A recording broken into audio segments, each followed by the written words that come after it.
مجمع نمبر 82، 83، 84 اور 85۔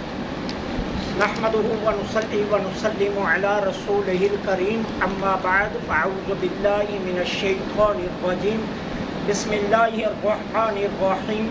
افلم يسيروا في الارض فينظروا كيف كان عاقبة الذين من قبلهم كانوا اكثر منهم واشد قوة وآثارا في الارض فما اغنى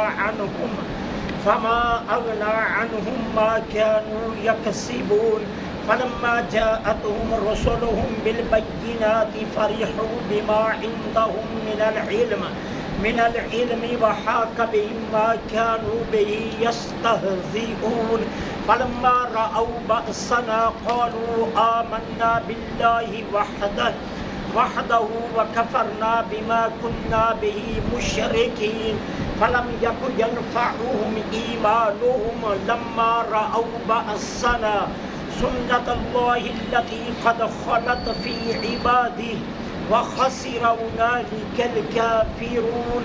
صدق اللہ العظیم۔ کیا لم یسیروا، انہوں نے نہیں سفر کیا، فی الارض زمین میں، فینظروا پس یہ دیکھتے، کیفا کیسے، کانا ہوا، عاقبہ انجام، الذین ان لوگوں کا، من قبلہم جو ان سے پہلے تھے، قالوا تھے وہ، اکثرا منہم ان سے کثرت والے، واشد قوہ اور زیادہ طاقت والے، وآثارا فی الارض اور ان کے اثرات یا ان کی امارات یا ان کے نشانات زمین میں ان سے زیادہ تھے، فما اغنا پس نہ ان کو فائدہ پہنچایا، انہم ان چیزوں نے، ما کانوا یکسبون جو وہ کسب کرتے تھے، فلما پس جب جاءتہم آ گیا ان کے پاس، رسولہم ان کے رسول، بالبینات واضح نشانیوں کے ساتھ، فرحوا یہ اترانے لگے، بما عندہم من العلم اس علم پر جو ان کے پاس تھا، وحاق بہم اور گھیر لیا ان کو، ما کانوا بہ یستہزئون اس عذاب نے جس کا یہ استہزاء کرتے تھے، فلما پس جب رأو دیکھا انہوں نے، بأسنا ہمارے عذاب کو، قالوا کہنے لگے، آمنا ہم ایمان لائے، باللہ اللہ پر، وحدہ جو واحد ہے، وکفرنا اور ہم انکار کرتے ہیں، بیما ساتھ ان کے، کننا تھے ہم بہی مشرکین جن کو شریک بناتے، فلم یکو پس نہ، نفع ینفعہم ان کو نفع دیا، ایمانہم ان کے ایمان نے، لما اس وقت رعو باسنا جب انہوں نے دیکھ لیا ہمارا عذاب، سنت اللہ یہ اللہ کا دستور ہے، قد خلت فی عبادی قدیم زمانے سے اپنے بندوں میں، وخسرا اور اس وقت سخت نقصان اٹھانے والے تھے، الکافرون کافر لوگ۔ اللہ جل سبحانہ و تعالی ان آیات میں اہل مکہ کو تنبیہ فرما رہے ہیں۔ اب تنبیہ کیسے؟ ایسی عنوان سے ملتی جلتی آیات جہاں جہاں آئی میں نے آپ کو بتایا ہے کہ اہل مکہ اکثر شام اور یمن کا سفر کرتے تھے، اور شام اور یمن کی طرف ان کے تجارتی قافلے رواں دواں رہتے تھے۔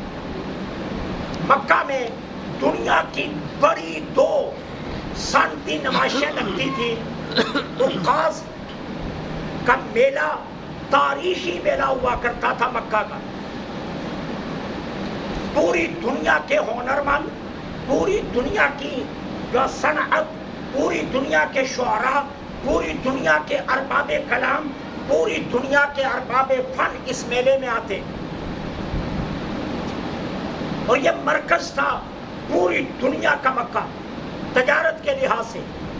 لہذا مکہ والوں کے قافلے شام اور یمن کو ہمیشہ رواں دواں رہتے تھے. اب شام کی طرف سفر کریں یا یمن کی طرف، دونوں صورتوں میں راستے میں قوم عاد اور قوم سمود کے کھنڈرات آتے تھے.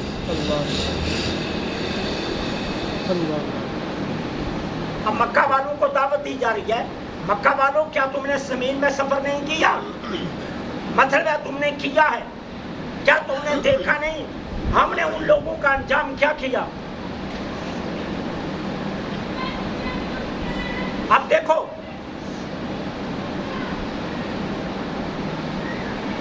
برادری میں ان کی برادری بڑی تھی، اکثر اشدہ قوہ، طاقت میں وہ تم سے زیادہ تھے. 10-10 فٹ کے قد، 12-12 فٹ کے قد، 15-15 فٹ کے قد. جب اللہ تعالیٰ نے جناب موسیٰ علیہ السلام کو حکم دیا نا کہ آپ، جب انہوں نے من سلوا سے تنگ آ کر مطالبہ کیا کہ ہمیں جو ہے نا وہ پیاز دیا جائے، لہسن دیا جائے، ہمیں دالیں دی جائے، تو رب نے کہا جاؤ جا کر مصر فتح کر لو، اور یہ ساری چیزیں مصر میں موجود ہیں، جاؤ جا کر جنگ کرو اور مصر فتح کرو، فرعون سے آزاد کروا لو، اور جو تم مانگتے ہو وہ کھاؤ وہاں. تو جناب موسیٰ علیہ السلام نے 2 بندوں کو بھیجا کہ جا کر حالات دیکھ کر آؤ کہ کس کس سمت سے اگر ہم حملہ کریں تو ہم فاتح آ سکتے ہیں. اب وہ 2 بندے جب گئے مصر میں داخل ہوئے تو ایک قبطی نے دونوں کو پکڑا، ایک کو اپنی اس بازو میں ڈالا، دوسرے کو اس بازو میں ڈالا، آگے سے بٹن بند کر کے سارا دن کام کرتا رہا. اللہ. اور کہنے لگا جب شام کو فارغ ہوں گا نا پھر اس کو فرعون کے سامنے پیش کروں گا کہ یہ انہونے سے لوگ کدھر سے آگے. اب جس کے بازو میں ایک بندہ آ رہا ہے اس کا بازو کتنا لمبا ہوگا، اور جو پورے بندے کو بازو میں رکھ کر کام کر رہا ہے اس کی طاقت کیا ہوگی. اب اللہ اہل مکہ کو کہہ رہے ہیں طاقت میں، قوت میں وہ تم سے بڑے تھے، آثارن فی الارض، امارات میں، قلعوں میں، محلات میں تم سے بڑے تھے. پہلی اقوام طاقت میں بھی، قوت میں بھی، اور اپنے ہنروں میں بھی تم سے زیادہ طاقت والی تھی، تم سے زیادہ ہنر شناس تھی. اور مکہ والوں تم نے دیکھا نہیں جب ہمارے رسولوں کے مقابلے میں آئے ہم نے ان کا حشر کیا کیا ہے. یہ کھنڈرات تمہیں نظر آ رہے ہیں نا، یہ بلند و بالا عمارات کے نشانات تمہیں نظر آ رہے ہیں نا، یہ بوسیدہ عمارتیں جو گر کر اب صرف نشان باقی ہیں جن کے، یہ تمہیں نظر آ رہے ہیں نا. کسی دور میں یہاں شہزادے رہا کرتے تھے، کسی دور میں یہاں بڑے طاقتور لوگ رہا کرتے تھے، کسی دور میں بڑے ارباب فن رہا کرتے تھے. یہ تمہیں نظر نہیں آ رہا؟ کیف کان عاقبۃ الذین من قبلہم، ہم نے تم سے پہلے لوگوں کا کیسا انجام کیا. وہ تم میں اکثر طاقت زیادہ تھے تعداد میں، اشدہ قوہ قوت میں زیادہ طاقتور تھے، آثارا فی الارض، اور ان کے عمارات زیادہ تھی زمین میں. لیکن جب اللہ کا عذاب آیا فما اغنا عنہم، کوئی چیز انہیں اللہ کے عذاب سے بچا نہیں سکی. اللہ کے عذاب سے کوئی چیز بھی انہیں بچا نہیں سکی، کوئی چیز نہیں بچا سکی انہیں اللہ کے عذاب سے. زلزلہ آیا 2005 میں، کیسی کیسی عمارات زمین بوس ہو گئی. جن لوگوں کو فخر تھا اپنی عمارتوں پر، جن لوگوں کو یہ تھا کہ ہم نے بنیاد سے لے کر آخری چھت تک کنکریٹ اور سریے کی عمارت کھڑی کی ہے، وہ ایسے ڈلی جیسے ریت کا پہاڑ کھلتا ہے. ایک لمحہ لگا اور وہ عمارتیں ملیا لیٹ ہو گئی. اور ابھی پانی کا سیلاب آیا تو جہاں کچے گھر بہے، آپ کا کیا خیال ہے پختہ گھر نہیں یہ؟ کیا آپ نے بحرین میں وہ ہوٹل دیکھا جو عیاشیوں کا اڈا تھا؟ وہ کس طرح ایسے جا رہا تھا جیسے توری جو ہے، توری کا ڈھیر پانی میں وہ مکس ہو رہا تھا. وما اغنا عنہم، جب اللہ کا عذاب آتا ہے پھر کوئی چیز فائدہ نہیں دیتی. فما اغنا عنہم، کسی چیز نے ان کو فائدہ نہیں دیا. فلما جاءتہم رسلہم، جب آئے رسول ان کے پاس بالبینات، واضح نشانیاں لے کر. میں نے ایک دن پہلے بھی کہا تھا، میں کہتا ہوں رسول کے پاس معجزہ نہ ہو، رسول کے پاس کتاب نہ ہو، رسول کے پاس کوئی اور چیز نہ ہو، کوئی نشانی، کوئی دلیل نہ ہو، سب سے بڑی دلیل رسول کا اپنا چہرہ ہوتا ہے. سبحان اللہ. اللہ کائنات میں سب سے خوبصورت اپنے رسول کو بنا کر بھیجتا ہے. خدا کی خدائی میں اس کے رسولوں سے زیادہ حسین کوئی نہیں ہے، کوئی نہیں ہو سکتا اس سے. جب اس کو اپنے رسول پیارے لگتے ہیں، اور جس کو رسول پیارے لگتے ہیں نا، وہ خود کتنا سونا ہے، پھر خود سوچو کہ اس نے اپنے محبوب کیسے سونے بنائے ہوں گے.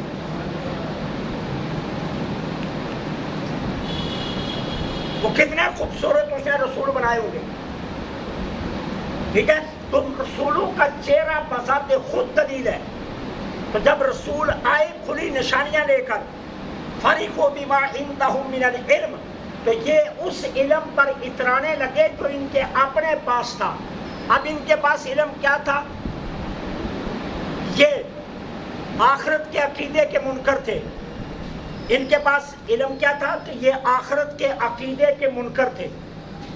یہ اب اندھی تقلید کے قائل تھے، اور یہ جہالت تھی جس کو اللہ نے استہزاءً علم کہہ دیا.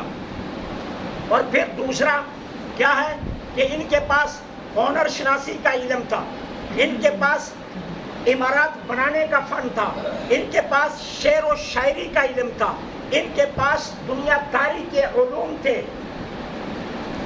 اور ان سارے علموں پر اترانے لگے اس علم کے مقابلے میں جو نبی کے پاس ہے. اور نبی کے پاس علم کس کا تھا؟ شریعت کا. شریعت کے علم کے مقابلے میں یہ اپنے علوم پر اترانے لگے. اور یاد رکھنا، شریعت کا علم سب سے بلند ہے، باقی سارے علم نیچے ہیں. آپ مجھے بتائیے، بچہ MBBS ہو، اسے قرآن دیکھ کر بھی پڑھنا نہ آتا ہو، آپ کیا کہیں گے؟ علم والا ہے؟ اللہ، وہ یار علم والا نہیں ہے. آپ غلطی کر رہے ہیں، اسے علم والا کہہ رہے ہیں. بچہ پروفیسر ہو، کالج میں لیکچرار ہو، یونیورسٹی میں، لیکن اسے قرآن کی چند صورتیں بھی نہ آتی ہوں، اور آپ کہیں جی پروفیسر صاحب یہ آپ زیادتی کر رہے ہیں، اس کے پاس کوئی علم نہیں، وہ جاہل ہے. اصل علم شریعت کا علم ہے. انبیاء کے پاس احکام شرعیہ کا علم ہوتا تھا، اور اللہ نے قرآن میں بھی اور پہلی کتابوں میں بھی چیلنج کیا کہ ہمارے نبی جیسا علم کسی کے پاس ہے تو لے آئے. اور میں نے آپ کو پہلے بھی بتایا تھا نا کہ ایک دن حضرت علی المرتضیٰ مدینہ پاک کی گلی میں جا رہے تھے، تو سامنے سے ایک یہودی آ گیا. اب علی المرتضیٰ نے جو کرتا پہنا تھا اس پر 16 پابند لگے ہوئے تھے، اور یہودی نے جو کپڑے پہنے ہوئے تھے وہ ٹھاٹ باٹ کے تھے، کاٹن کا سوٹ اوپر مایا لگا ہوا، اور پھر استری پھری ہوئی، اور پھر اس میں سلوٹ بھی کوئی نہ ہو. تو اب ذرا یہودی کو نا اپنے لباس پر فخر آ گیا. تو حضرت علی کی طرف دیکھ کر کہنے لگا، علی ایک بات تو بتاؤ. کہا پوچھو. کہنے لگا اللہ تمہارا یا ہمارا؟ علی المرتضیٰ نے پوچھا اس کا مطلب؟ کہنے لگا اپنا لباس دیکھو اور میرا لباس دیکھو. حضرت علی المرتضیٰ نے دیکھ کر فرمایا اچھا ایک بات بتاؤ، اس وقت تمہارے گھر میں کیا ہو رہا ہے؟ تو آگے سے کہتا علی مذاق تو نہ کرو نا، مجھے کیا پتا اس وقت میرے گھر میں کیا ہو رہا ہے، میں تو تمہارے سامنے کھڑا ہوں. تو علی المرتضیٰ نے فرمایا تجھے نہیں نا پتا تیرے گھر میں کیا ہو رہا ہے، اور تیرا گھر 2 گلیاں چھوڑ کر ہے، اور مجھ سے پوچھ اس وقت عرش پر کیا ہو رہا ہے. میں تجھے یہاں کھڑے ہو کر بتاؤں گا کہ اس وقت قلم کیا لکھ رہی ہے، اس وقت لوہے محفوظ پر کیا ہو رہا ہے، میں تجھے بتاؤں گا. وہ حیران ہوا. تو علی المرتضیٰ نے وہاں کھڑے ہو کر ایک جملہ کہا تھا، رضینا بالقسمت الجبار لنا علم وللجہال مال. ہم اللہ کی تقسیم پر بڑے خوش ہیں اللہ نے جاہلوں کو مال دے دیا اور ہمیں علم کی دولت عطا کر دی. یہ علی المرتضیٰ رضی اللہ تعالیٰ عنہ نے فرمایا. تو اصل علم احکام شرعیہ کا علم ہے. تو وہ پہلی قوموں کو اپنے فنون کا علم تھا تو وہ اس پر اترانے لگے. وہ جی ہم پتھر سے جو نا کمرہ بنا لیتے ہیں, ہم پہاڑ تراش کر غار بنا لیتے ہیں, ہم شعر و شاعری کرتے ہیں. بے وقوفوں کو پتہ نہیں تھا کہ تم شعر و شاعری کرتے ہو. جو سامنے موسیٰ کھڑا ہے, یہ کوئی دور پر جاتا ہے تو رب کہتا ہے السلام علیکم موسیٰ. کتنا فرق ہے. تو وہ اپنے علم پر اترانے لگے جو علم ان کے پاس تھا. وَحَاقَ بِهِمْ, اللہ فرماتا ہے پھر کیا کیا, ہم نے گھیر لیا اس عذاب کے ذریعے جس عذاب کا وہ مذاق کر رہے تھے. اب ہوا کیا, جب انہوں نے دیکھا ہمارا عذاب, کہنے لگے ہم ایمان لائے اللہ پر جو وحدہ لا شریک ہے, اور جن کو ہم شریک بناتے تھے ہم نے ان کا انکار کیا. اب کہنے لگے, اب اللہ نے آگے سے جواب کیا دیا, کہا اب ایمان کوئی فائدہ نہیں. وقت گزر گیا, اب ایمان کا کوئی فائدہ نہیں ہے. جب عذاب سامنے آ جائے, جب موت کا غرغرہ طاری ہو جائے, جب جان جسم سے سمٹ کر حلق تک آ جائے, تو پھر توبہ کے دروازے بند ہو جاتے ہیں. پھر توبہ قبول نہیں ہوتی ہے. توبہ کا وقت اس سے پہلے ہے. اور یہی بدقسمتی بر ایشیا میں پائی جاتی ہے. یہی رونا ہمارا رونا ہے. کیا ہے, جس کو کہو نماز پڑھ, وہ بوڑھا ہو کے پڑھاں گا, وہ یار حج کرنے چلا جا, وہ بابا ہو کے جاؤں گا.